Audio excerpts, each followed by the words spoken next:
News, জনগণের power house.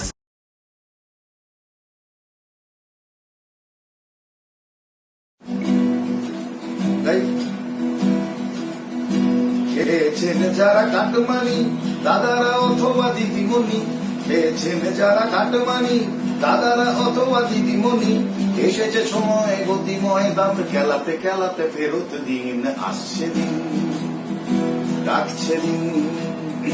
মন্ত্রী অথবা আমলা জনরোষ এবারে সামলা, মন্ত্রী অথবা আমলা জনরোষ এবারে সামলা। তুলবে চামড়া তুলবে চামড়া অসাধু দামড়া, বাতাসে বাজে রুদ্র দিন, আসছে দিন, ডাকছে দিন। এতদিন যারা করেছে সেলাম ভয়েতে থেকেছে বাধ্য গোলাম, এতদিন যারা করেছে সেলাম ভয়েতে থেকেছে বাধ্য গোলাম। এখন তাদের মুখেতে প্রশ্ন উত্তর আছে কি? লাল বাতি জ্বলা গাড়ি চলো, মানুষকে বোকা মনে করো, লাল বাতি জ্বলা গাড়ি চড়ো, মানুষকে বোকা মনে করো। সেই মানুষ আজ পাশ খাতে তোমার পেছনটা ঢাকা কি? খেটে মরে ঘাস আপনারা ডিম খেয়ে যাচ্ছেন বহুদিন, আসছে দিন।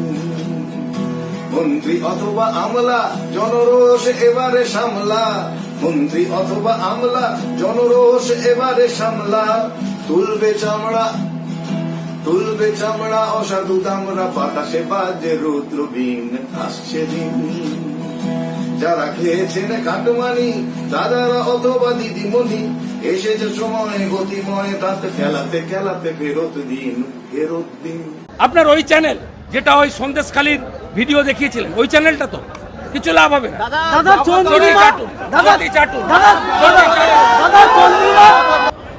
সুপ্রিম কোর্টও জানতে চায় যে 2022-এর 5ই মে চোর মমতার নেতৃত্বে তার মন্ত্রিসভা চোরেদের চাকরিকে রেগুলারাইজ করার জন্য যে ক্যাবিনেট মিটিং করেছিল তার সত্যতা, যেটা সিবিআই ইনভেস্টিগেশন হবে। তুমি তো হিংসুটে কেন? ছেলে মেয়েরা চাকরি করলে চাকরি খেয়ে নাও। মানুষ খেকো বাপ নাম শুনেছেন, চাকরি খেকো বাপ শুনেছেন? যা তা করে বেড়াচ্ছে। আর এবার আসলে বাই চান্স যদি আসে, আসতে দেবেন না, সর্বনাশ করে দেবে। এত মিথ্যে কথা বলতে পারে একটা লোক, আমি ভাবতেও পারি না। ছেলে মেয়েদের চাকরি খেয়ে নিল, শিক্ষক শিক্ষিকাদের, আর ভোটের আগে বলছে না না हम भी कोशिश करेगा। क्या करेगा? तुम्हारा सीबीआई तो रिपोर्ट दिया, তুমি তো সিবিআই কে দিয়ে রিপোর্ট করিয়ে ছেলে মেয়েগুলোর নামে যারা যোগ্য তাদেরও তুমি চাকরি খেয়ে নিয়েছো। আমার 10 লক্ষ চাকরি রেডি আছে, শুধু বিজেপি আর সিপিএম এর লোকেরা কোর্টে চলে যাচ্ছে আর একটা করে পিল করছে, আর ওরা পিল করলেই ব্যাস হাইকোর্ট দিয়ে দিচ্ছে। আমাদের বেলায় জেল, ওদের বেলায় বেল, এই করে মোদি বিজেপিকে করছে সেল। কিভাবে ধাক্কা খাচ্ছে, কারণ এদেশের রাষ্ট্র বা এই বিচার ব্যবস্থা সুপ্রিম কোর্ট শেষ পর্যন্ত দুটো ন্যায় বিচার করবে। কারণ আমরা তো ন্যায়ের পক্ষে, আমরা তো মেধা চুরি করিনি, আমরা নিজের মেধায় চাকরি পেয়েছি। সুতরাং এই এসএসসি ধাক্কা খাবে। এবং সবথেকে শেষে আমি যে কথাটা বলবো, এই রাজ্যের মুখ্যমন্ত্রী তো শেষ পর্যন্ত সংবিধানকে শপথ নিয়েই মুখ্যমন্ত্রী হয়েছেন, তিনি বিলক্ষণ বোঝেন। সুপ্রিম কোর্টে চালাকি করলে যে চালাকিটা কলকাতা হাইকোর্টে করেছিল এসএসসি এবং এই সরকার, সুপ্রিম কোর্টে সেই একই কাজ করলে তার যে চেয়ার থাকবে না, মন্ত্রীদের যে চেয়ার থাকবে না, সেটা মুখ্যমন্ত্রী ভালো বুঝেছেন। সেজন্য এসএসসি এই বিরাট সংখ্যক দুর্নীতির কথা, সেগ্রিগেশন তথ্য প্রকাশ করেছে। আমরা আশাবাদী এসএসসির কাছে আমাদের এইটুকুই দাবি, আমাদের এই নরক যন্ত্রণা থেকে আপনারা মুক্তি দিন। পশ্চিমবঙ্গ সরকারকে এই চোর দল এবং তাদের মিথ্যাবাদী মিথ্যাচারী মহিলা নেত্রী মমতা ব্যানার্জির উকিলরা একটা প্রশ্নের উত্তর দিতে। আজকে শেষমেশ সুপ্রিম কোর্টে এসএসসি বলেছে 7,500 মতন অবৈধ, মানে বাকি 19,000 বৈধ, এইরকমটা দাঁড়ায়।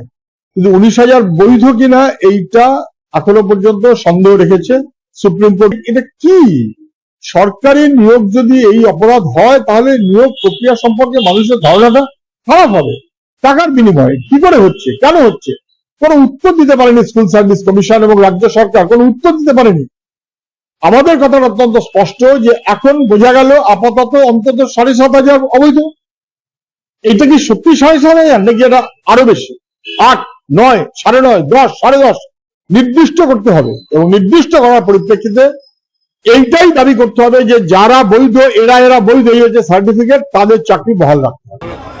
মহামান্য সুপ্রিম কোর্টের যে রায়, এই রায়কে আমি একজন আইন মানা লোক হিসেবে এবং যেহেতু এমএলএ ল মেকার আমি স্বাগত জানাই। তার কারণ হচ্ছে সুপ্রিম কোর্ট বলেছে যে তারা যেহেতু 25,000-এর ইনভলভমেন্ট, তারা ভালো করে এটাকে শুনানি করতে চান, দেখতে চান। এবং আমার মনে হয়েছে সুপ্রিম কোর্টের মহামান্য প্রধান বিচারপতির বেঞ্চ তার মানসিকতাটা হচ্ছে যোগ্য এবং অযোগ্যদের আলাদা করা। এবং আমি ওয়েলকাম করব যে 2022 সালে 5ই মে অতিরিক্ত শূন্যপদ তৈরির বিষয়টাতে সুপ্রিম কোর্ট স্টে লাগাননি। তারা সিবিআইকে ইনভেস্টিগেশন করতে অ্যালাউ করেছেন এবং বলেছেন যে কোনো কড়া ব্যবস্থা নিতে না, not to take any coercive action. তার মানে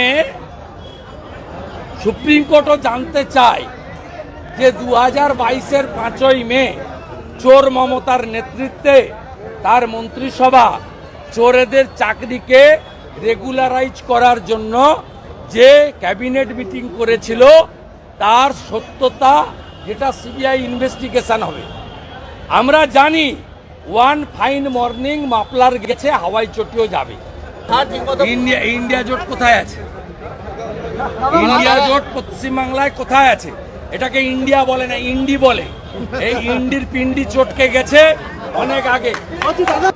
সুপ্রিম কোর্ট বলেছে অতিরিক্ত শূন্য পদ নিয়ে সিবিআই ইনভেস্টিগেশন করবে, not to take any coercive action.